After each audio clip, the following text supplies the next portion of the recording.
함께 예배하는 모든 분들 가운데 이 말씀의 축복이 함께 하시기를 주님의 이름으로 축원합니다. 우리는 지금 고린도전서 7장 말씀을 함께 지금 나누고 있는 중입니다. 결혼할 것인가 결혼하지 말 것인가, 재혼할 것인가 재혼하지 말 것인가, 이런 선택의 문제 가운데 놓인 사람들에게 주께서 말씀하시는 것이죠. 그런 선택의 갈등에 놓여 있다는 이유는 바로 이쪽 선택을 함으로 인하여 더 좋은 삶을 살 수 있는가, 저쪽 편을 선택하여 더 좋은 삶을 살아갈 수 있는가라는 고민 가운데 인간은 항상 있다고 하는 것이죠. 이 말은 사람은 언제나 더 좋은 쪽을 선택해야 더 좋은 삶을 살아갈 수 있다고 하는 염려와 걱정이 항상 있다는 것을 의미하는 것입니다. 아마 여러분과 저도 늘 그럴 것입니다. 그래서 언제나 궁금한 게 뭐겠습니까? 내가 더 좋은 편을 선택하여 인생을 지금 살고 있는가? 이게 늘 궁금합니다. 왜냐하면 좋은 쪽을 선택하면 선택한 그 좋은 쪽이 우리에게 좋은 인생을 만들어준다는 그런 믿음이 우리 가운데 있기 때문에 그렇습니다. 좋은 남자를 만나면 그 좋은 남자가 내 인생을 좋게 만들어줄 것이다. 이 믿음이 우리 가운데 있는 것이죠. 좋은 여자를 만나면 그 좋은 여자가 내 인생을 좋은 인생을 만들어줄 것이다. 이렇게 이야기를 하는 것이죠. 그러나 우리가 놓쳐버리는 것이 있어요. 상대가 아무리 좋은 남자고 좋은 여자라고 할지라도 내가 좋지 않은 사람이라면, 좋지 않은 사람이 나라면 어떻게 되겠습니까? 그러면 얼마 가지 않아서요, 그 좋은 사람도 나쁜 사람 만드는 겁니다. 문제를 우리가 생각을 해보면 내가 좋은 쪽을 선택했느냐 보다 더 중요한 것이 있어요. 아니, 본질적으로 또 근본적으로 중요한 것이 있죠. 그것이 뭐냐면 내가 좋은 사람인가, 그거죠. 성경은 우리에게 항상 이야기를 합니다. 네가 좋은 환경을 선택하고 좋은 조건을 선택하고 너에게 좋은 상황이 주어졌을지라도 네가 문제면 상황과 조건과 형편이 안 좋은 거야, 이렇게 이야기를 하는 것입니다. 너 때문에 그 좋은 상황이 망가져 좋은 조건이 망가지는 거야, 이렇게 이야기를 하는 것입니다. 그러니까 문제는 뭐냐면 내가 문제가 되는 것이죠. 내가 누구냐가 문제가 되는 것입니다. 내가 지금 어떤 상황 가운데 있냐, 내가 어떤 형편 가운데 있냐, 이게 문제가 아니라 그런 상황과 조건 속에 있는 내가 누군가, 이것이 중요하다는 것이죠. 그래서 성경의 이야기는 언제나 환경과 조건이 아니라 네가 누구냐, 곧 네가 어떤 생명을 가진 자이냐, 이것을 주목할 것을 우리에게 요구하고 있다고 하는 것이죠. 바울 사도가 고린도전서 7장에서 결혼할 것인가 말 것인가, 재혼할 것인가 혼자 살 것인가에 대한 갈등과 고민 가운데 놓인 사람들, 근데 그 갈등과 고민 가운데 놓인 이유가 뭐냐면 좀 더 나은 신앙생활을 위해서 어떤 것이 더 좋습니까? 이 질문을 하고 있는 것이죠. 그런데 성경의 이야기는 뭐냐면 네가 어떤 자냐, 이것에 주목하고 그대로 살아라, 이렇게 요구를 하고 있는 겁니다. 그러니까 고린도전서 7장에서 질문을 하고 있는 것이죠. 내가 어떤 것을 선택해야 더 좋겠습니까? 내가 더 하나님께 영광 돌리는 삶을 살겠습니까? 이렇게 질문을 하는 거죠. 어떻게 해야 더 풍성한 신앙생활을 할 수 있을까요? 이렇게 질문을 하는 거죠. 결혼 생활 안 하고 배우자에게 신경 안 쓰고 오직 주님에게만 신경 쓰는 삶을 살아가는 것이 더 좋지 않겠습니까? 이런 질문이겠죠. 그때 성경의 대답은 뭐냐면 네가 그리스도인이냐? 네가 하나님의 사람이냐? 그러면 너에게 주어진 모든 조건이 문제가 되지 않으니까 그냥 그대로 살아. 이렇게 이야기하는 것입니다. 굉장한 거죠. 사랑하는 성도 여러분, 여러분과 제가 지금 아이고 죽겠어. 이런 상황에서 어떻게 살아? 이런 형편에서 어떻게 살아? 아이고 하나님 좀 형편 좀 바꿔주세요. 아이고 하나님 나 이렇게는 못 살겠어요. 라고 말하고 있는 우리가 주목해야 되는 건 내가 그리스도인인가? 내가 예수 믿어 영생을 가진 자인가? 이것을 주목해 보라는 겁니다. 환경 때문에 못 살겠다고 어떻게 이런 환경 속에 살 수 있냐고 라고 환경을 주목하기 전에 환경 속에 살고 있는 내가 그리스도인이라면 대체 그리스도인은 어떤 존재인가, 어떤 사람인가 이것을 깊이 생각해 보라는 것입니다. 예수를 믿는다는 건 이런 거죠. 바로 하나님께서 우리 인생에 뛰어들어와 함께 살아주는 인생을 살고 있는 사람, 이게 예수 믿는 사람입니다. 그러니까 하나님의 생명이 바로 우리로 살게 하는 인생을 살고 있는 사람이 그리스도인이라고 하는 것이죠. 에베소 2장에 보면 우리는 죄와 허물로 죽어버렸대요. 여기서 죽었다는 것은 우리가 지금 무덤 속에 있다 이 이야기를 하고 있는 것이 아니라 하나님과 상관없는 자가 되어버렸다 이걸 이야기하는 것입니다. 그러니까 나라는 존재가 하나님을 떠나 하나님 없이 나 스스로 살아가는 존재가 되어버렸다. 이것이 성경에서 말하는 죄와 허물로 죽어버렸다라는 의미입니다.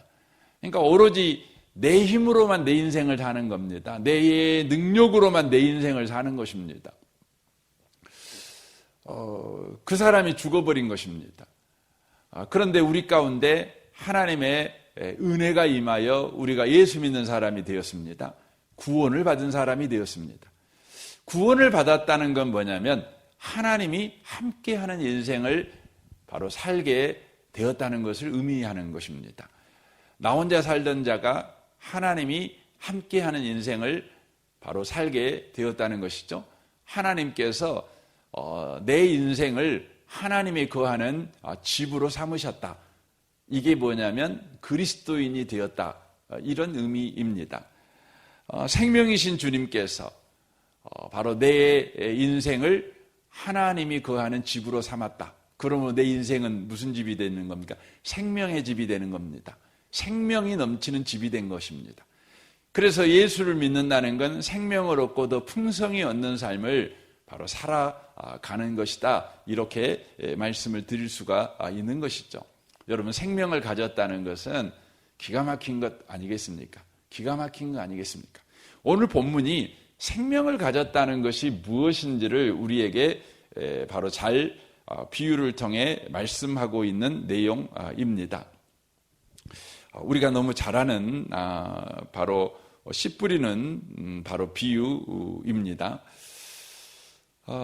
지금 여기에 보면 씨를 뿌리는 자가 뿌리러 나가서 길가에 이제 씨가 떨어지죠. 새들이 와서 먹어버리고 또 돌밭에 떨어지면 흙이 깊지 않아서 싹이 나지만 곧 죽어버립니다.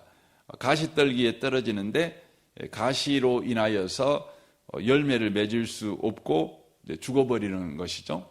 하지만 좋은 땅에 떨어집니다. 그랬을 때 100배, 60배, 30배의 결실을 맺는 일이 바로 벌어졌다. 이렇게 이야기를 합니다.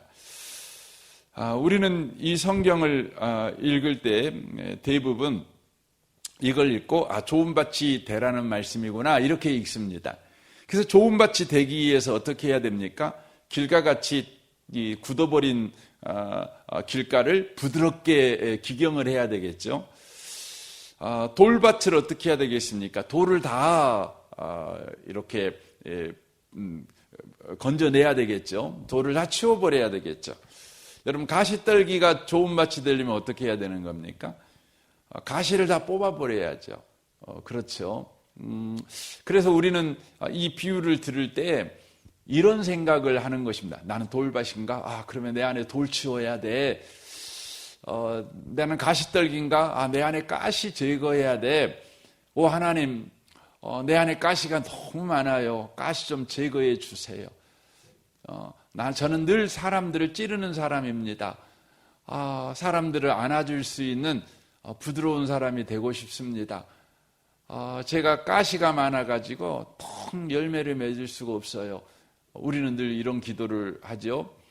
그래서 우리가 말씀을 들을 때에 대표 기도하신 분들이 거의 단골로 기도하는 게 그거 같지 않습니까? 하나님, 오늘 말씀을 들을 때 좋은 밭으로 말씀을 듣게 해주세요. 옥토로 말씀을 듣게 해주세요. 이제 우리 그렇게 기도하는 경향이 있죠. 그 말은 어떤 의미입니까? 좋은 밭을 만드는 책임이 누구한테 있는 거죠? 나한테 있는 겁니다. 내가 지금 좋은 밭이 아니에요. 길가밭이고 돌짝밭이고 가시덤불 밭인 거죠.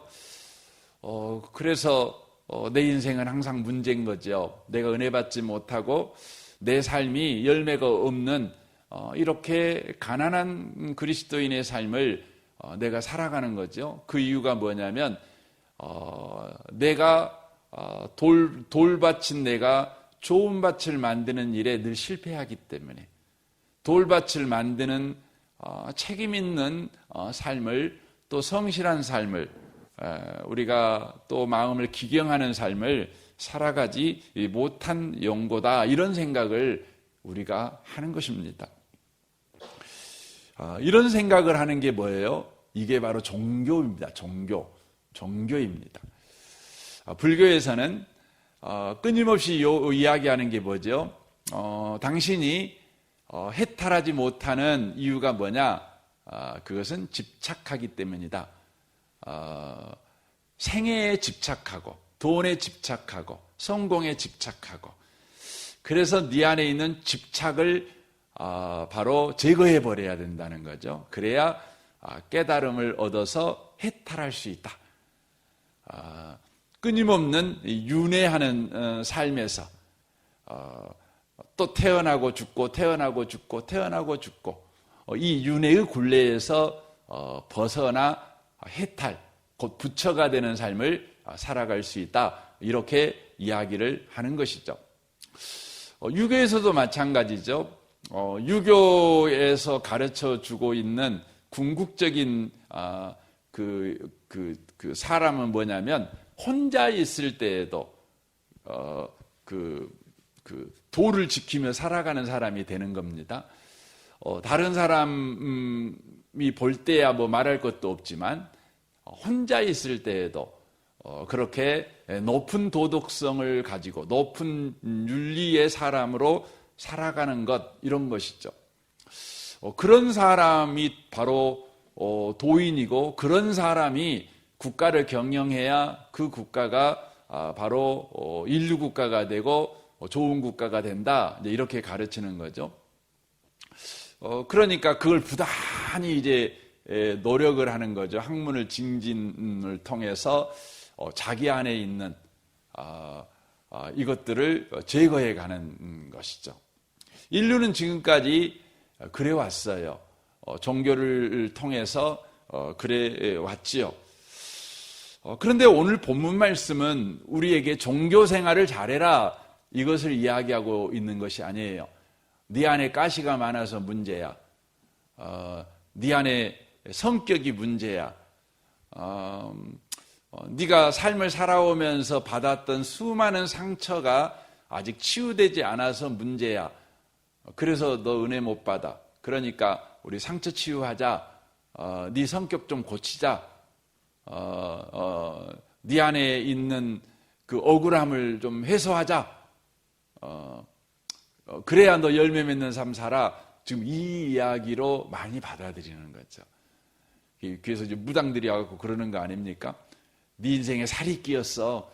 뭐 그런 거 아닙니까? 네 안에 원한을 품은 온흉이 지금 있으니까 우리 살풀이 굳하자. 뭐 이런 거 하는 거 아닙니까? 그러니까 이런 거랑 다 통하는 겁니다. 문제는 뭐냐면, 네가 좋은 밭을 네 인생을 만들지 못해서 문제야. 이제 이거죠. 근데 이 본문 말씀은 그런 말씀이 아니에요. 이 본문 말씀은 한마디로 말해서 길가에도 괜찮고, 네가 돌짝밭에도 괜찮고, 네가 가시떨기에도 괜찮아. 바로 내가 너에게 임하면 너는 좋은 밭 되고 열매 맺어. 이 이야기를 하는 거예요. 이것을 그대로 역사 속에서 보여주는 사건이 기록되어 있는 성경이 요한복음 1장이에요. 영접하는 자가 없었죠. 영접하는 자가 없어요. 근데 놀라운 일이 벌어지죠. 영접하는 자, 곧 그 이름을 믿는 자들에게는 하나님의 자녀가 되는 권세를 주신다고 말씀합니다. 그러니까 예수님은 빛이시죠. 근데 사람들이요, 어둡게 살아요. 여러분, 어둡게 사는 이유가 뭐죠? 사람들이 빛이 없으니까. 그런데 사람들은 자기가 어둡게 사는 이유를 뭐라고 생각하냐면, 내가 성격이 안 좋으니까, 내가 삶을 살아가면서 부모에게 너무 많이 상처받고 사니까, 내가 하는 일이 늘 안 되는 무능력한 삶을 사니까, 내 인생이 이렇게 어두워, 내 인생이 이렇게 칙칙해, 이런 생각하고 삽니다. 그래서 그의 인생에서 무슨 일을 하는데 노력하냐면 어두움을 쫓아내는 일에 열심을 냅니다. 어두움을 쫓아내기 위해서 막 바람도 피우고, 어둠을 쫓아내기 위해서 도도 닦고, 어둠을 쫓아내기 위해서 노력을 막 합니다. 근데 여러분, 어둠이라고 하는 것은요, 아무리 어둠을 쫓으려고 해도 어둠은 쫓겨가지를 않습니다. 쫓아낼 수가 없어요. 그러니까 여러분과 제가 길가밭인데요, 길가밭을 아무리 기경을 해도요, 또 길가밭이에요. 돌짝밭은요, 아무리 돌을 치워도요, 여러분 돌짝밭이에요. 여러분과 제가 이제 상처받은 것이 있잖아요. 삶을 살아오면서. 어떤 분은 상처라고 쓰면 상처받으니까 상처라는 단어를 안 쓰고 사연이라는 단어를 쓰더라고요. 여러분과 저는 사연이 되게 많죠. 인생을 살아오면서 사연. 그래서 그것 때문에 어떤 문제를 만나면 굉장히 경직됩니다. 방어적으로 바뀝니다. 그리고 더 나아가 방어 기제를 아주 공격적으로 분노로 쓰기도 하고 우울을 하는 방식으로 쓰기도 하고 그럽니다. 그래서 우리 안에 있는 이 상처, 이걸 해결하려고 많이 애를 쓰죠. 그래서 어떤 성도님들은 옛날에는 막 부흥회 같은 걸 많이 하지 않습니까? 부흥회만 되면 은혜 받아요. 막 자기 안에 마음의 상처가 없어진 것 같아요. 하고 너무 날아갈 것 같이 좋아요. 그래서 이번 부흥회 너무 은혜 받았다고, 너무 좋다고. 근데요, 며칠도 안 돼가지고요, 똑같아요. 예. 그리고 그분은 그 다음에 부흥회를 기다리고 또 살아요. 예. 그때 부흥회 때문에 은혜 받고 또 좋았는데, 아이고, 사는 게 너무 힘들어가지고 또 도져버렸다고. 예. 내년에 부흥회가 내 소망이야. 이렇게 살아요. 여러분, 어두움을 쫓아내는 건요, 한 가지 방법밖에 없어요. 어떻게 쫓아냅니까? 빛이요, 외부로부터 우리에게 비춰져야 되는 거예요. 빛은 우리에게 꼭 필요하죠. 어둠 속에 살고 있는 우리에게 빛이 꼭 필요하죠. 근데 문제는 뭐예요? 우리에는 빛이 꼭 필요하지만 내 스스로 빛을 만들어낼 수가 없어요. 빛은요, 항상 바깥에서 안으로 쳐들어와야 돼요. 그래서 이것을 하나님은 매일마다 우리에게 가르쳐 주셔요. 그래서 태양은 떠오르는 거죠. 어둠을 물리치는 태양이요, 아침에 탁 떠오릅니다. 특별히 새벽기도 나오시는 분들은 그걸 늘 배우는 은혜를 받죠. 새벽기도 끝나고 집에 탁 갈 때 어둠 속에 새벽기도를 왔는데 끝나고 집에 탁 갈 때는요, 온 대지가 태양으로 인하여서 어둠이 쫓겨가 있는 거예요. 어둠을 쫓아내려고 밤새고 지구가 노력하고 애쓴 게 아니에요. 그냥 빛이 비치니까 어두움이 언제 어두웠대? 라고 질문할 필요도 없이 온 세상이 밝은 거죠. 여러분, 좋은 밭은요, 길가밭을 기경해서 되는 게 아니에요. 돌을 치워서 되는 게 아니에요. 가시를 제거해서 되는 게 아닙니다. 바로 생명의 씨이신 예수 그리스도가 임하면, 그래서 그렇게 돼 있죠. 영접하는 자, 곧 그 이름을 믿는 자들에게는 하나님의 자녀가 되는 권세를 주셨으니 라고 돼 있어요. 주님을 딱 영접하잖아요. 그러면 좋은 밭이 됩니다. 놀랍고 신비한 것은요, 길가같이 이 딱딱한 이 길이요, 갑자기 부드러워지냐? 그럴 수도 있지만 안 그래도 괜찮아요. 예수님을 영접하면 돌이 치워지느냐? 그래도 좋지요. 근데 돌이 안 치워져도 괜찮아요. 가시가 제거되면 그래도 좋지요. 하지만 가시가 제거되지 않아도 좋아요. 왜냐하면 주님의 생명은요, 우리의 모습 그대로, 길가면 길가, 돌짝밭이면 돌짝밭, 가시들기 밭이면 가시들기밭 그대로 우리 주님께서는 우리를 놀랍게 열매 맺는 인생으로 쓰실 수 있는 분이시기 때문에 그래요. 이야기만 하고 마칠게요. 여러분, 일본하고 우리나라 땅하고요, 어느 나라 땅이 더 땅이 좋을까요? 이 농사 짓기에 더 좋은 땅일까요? 여러분, 일본 땅이 훨씬 좋습니다. 일본 땅이. 일본에 있는 일본 땅보다 우리 한국 땅은 더 안 좋습니다. 그러니까 일본은 맨날 이렇게 화산 폭발해 갖고 막 어렵잖아요. 지진 나고. 그 말이 뭐냐면 땅이 젊다는 거예요. 예, 땅이 젊어요. 우리는 지진이 잘 안 난다는 말이면 땅이 늙었다는 거예요. 늙었어요. 그러니까 여러분, 나이 드신 분들은 이제 다 자라버렸잖아요. 예. 근데 어린아이들은 막 팍팍 자라잖아요.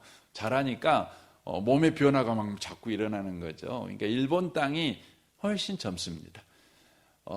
그래서 여러분, 과일 같은 것도 일본이 훨씬 크고 좋습니다. 그런데요, 맛은요, 우리나라 게 좋습니다. 우리나라 여러분 배추가 있잖아요. 우리나라 배추로 김장을 하면 정말 맛있죠. 일본 사람들은 우리나라 우리나라 김장김치를 수입해 갖고 먹습니다. 최고의 김치니까.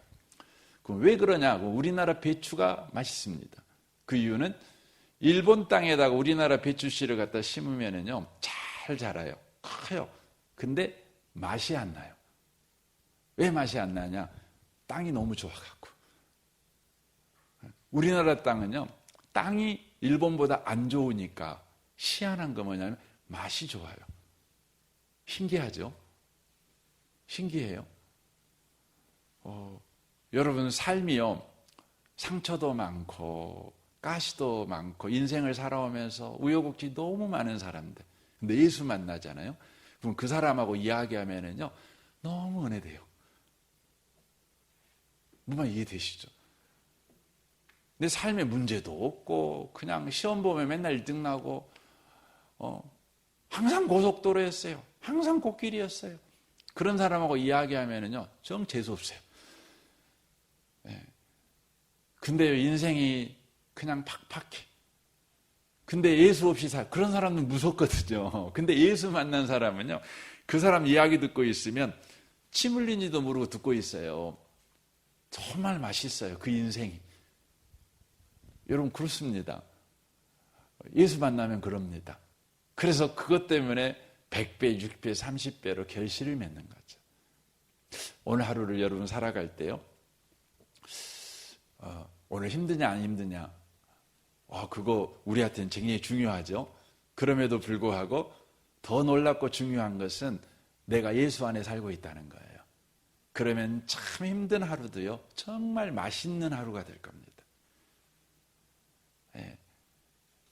오늘 이 기대를 가지고 하루를 살아가시는 모든 분들이 다 되시기를 주님의 이름으로 축원합니다. 아멘. 우리 같이 기도하겠습니다. 오늘 말씀을 우리 생각하면서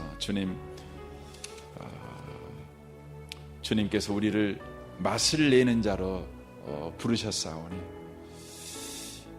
주님 때문에 우리는 맛있는 인생, 많은 사람에게 삶은 맛이 있어, 이런 소망을 주라고 우리를 예수 믿게 하셨사오니 그런 하루를 또한 살아내게 주옵소서. 오늘 수요일입니다. 수요 예배를 위해서 또 기도하시고, 우리 수요 예배가 우리 어린아이부터 우리 이 청소년, 청년들, 또 우리 30, 40대 우리 성도들, 또 이렇게 어르신들 다 참여하는 예배가 되었으면 참 좋겠습니다. 예배가 풍성한 예배가 되게 주옵소서. 여러분 기도해 주십시오. 우리 여러분의 가정과 직장을 위해, 성도들의 가정과 직장을 위해서, 우리 중고등부를 위해 기도할 때 섬기는 김대영 목사님과 우리 아이들 한 명 한 명을 위해 기도해 주십시오. 다음 주 주일부터 우리 태국 상기 선교가 갑니다. 15분이 갑니다. 여러분 이를 위해 기도해 주십시오. 우리 샤인 코스 오는 주일이 3주차인데 여러분 기도해 주시면 좋겠습니다. 우리 정선마을 장로님과 순장 순원들을 위해서, 이 나라를 위해, 이 민족을 위해, 북한과 열방을 위해서도 여러분 기도하시면 좋겠습니다. 우리 좋으신 주님께 우리 통성으로 구하며 기도하겠습니다. 기도하겠습니다.